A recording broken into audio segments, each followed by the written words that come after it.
Hi, back again to our channel that still discuss about English. So, our discussion today is about present perfect.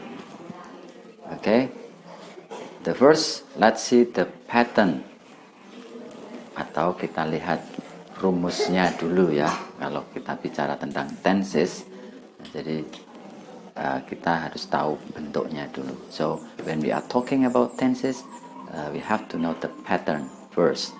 Let's see.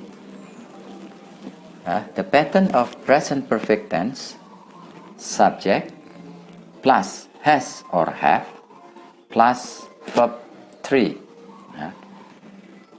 Since there are two auxiliary has or have, so the using of this depend on the subject use. Jadi penggunaan has atau have itu tergantung subjeknya pada present perfect. Kalau subjeknya I, you, we, they, kita menggunakan have. Kalau she, he, it, kita menggunakan has. Kemudian ditambah kata kerja bentuk ketiga.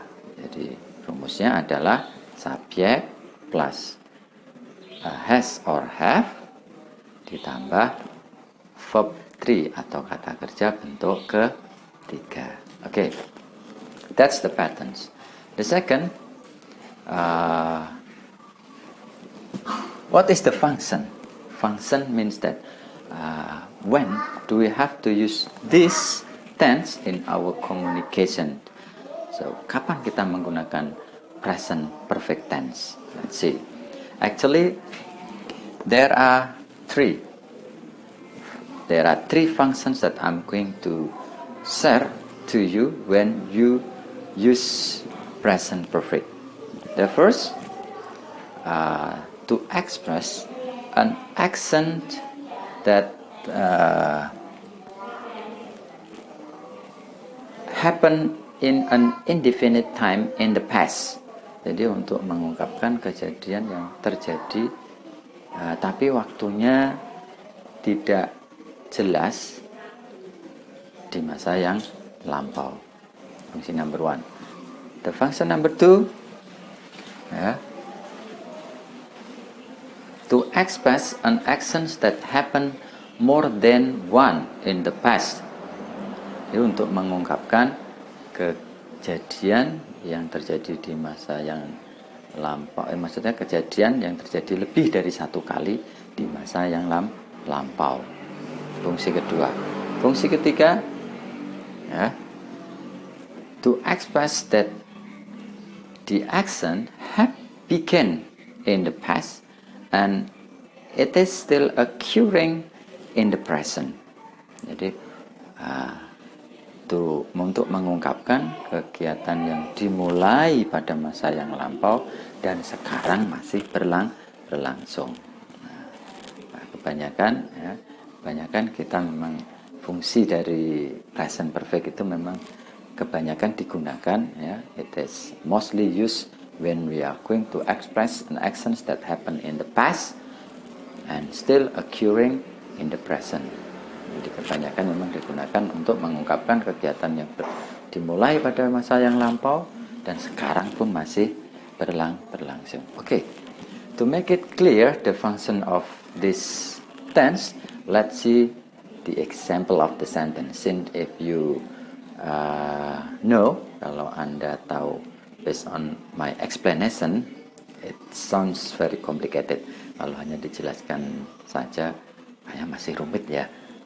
Ada 3 fungsi, bla bla bla bla. But by knowing the example of the sentence, it will help you to be easy to understand about the function of present perfect tense.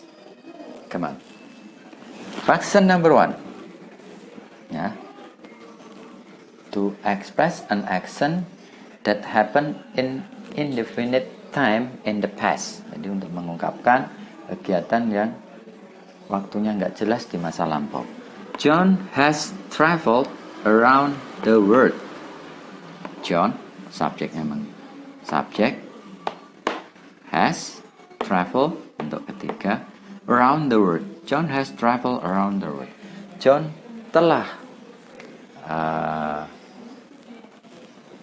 melakukan perjalanan di seluruh dunia, sudah mengelilingi dunia. Nah, karena ini kapan waktunya tidak dijelaskan, so waktunya tidak jelas. Tapi ini kejadiannya sudah berlalu. Fungsi number 2, ya, to express an action that happened more than one in the past, untuk mengungkapkan kegiatan yang terjadi lebih dari satu kali di masa yang lampau. Contohnya, John has seen this movie 3 times. John telah menonton film ini 3 kali. Artinya lebih dari 1 kali.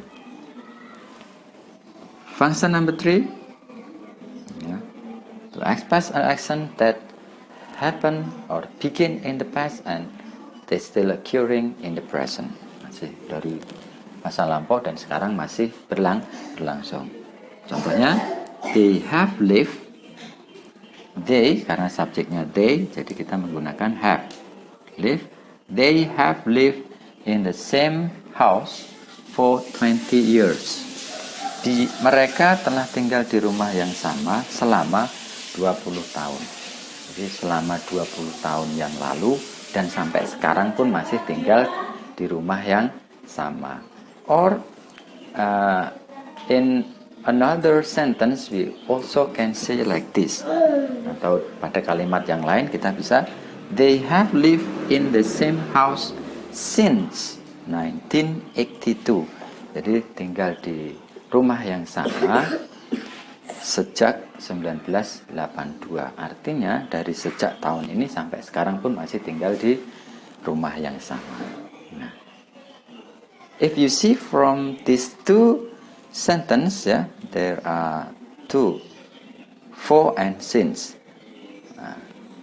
Can you differentiate both of these 2? Let's see. We use for plus duration of time. For example, for 20 years, for 5 years, for 2 hours, for 6 hours, and so on. Jadi kita menggunakan for diikuti oleh durasi waktu. 20 tahun, 30 tahun, 5 jam, 2 jam, 10 hari, dan seterusnya. So, and we can use since